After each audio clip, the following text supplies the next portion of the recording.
আসসালামু আলাইকুম রহমতুল্লাহ। ঈদুল ফিতরের 12টি সুন্নত, যে সুন্নতগুলো আদায় করলে আপনার ঈদের দিনটি আরো হয়ে উঠবে আনন্দময় এবং বরকতময়। সুন্নতগুলো জেনে নেওয়ার আগে ভিডিওটিতে একটি লাইক এবং চ্যানেলটি সাবস্ক্রাইব করার অনুরোধ করছি। তো চলুন জেনে নেওয়া যাক সুন্নতগুলো। 1 নাম্বার, তাকবীর বলা, অর্থাৎ ফজর নামাজের পর ঈদগাহে যাওয়ার আগ পর্যন্ত তাকবীর বলা।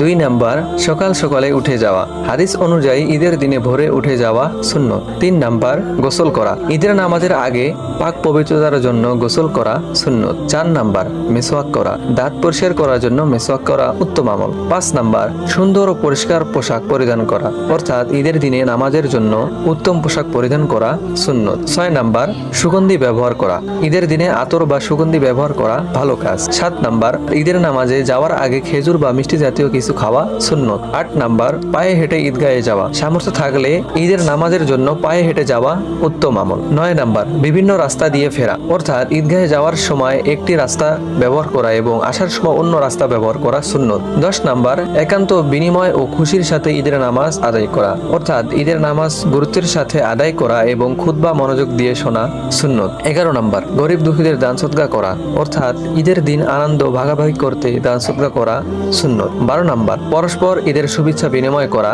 একে অপরের ঈদ মোবারক বা ভালো দোয়া জানানো উত্তম আমল। আল্লাহ তাআলা আমাদের সকলকেই এই 12টি সুন্নত ঈদের দিনে আদায় করার তৌফিক দান করুক।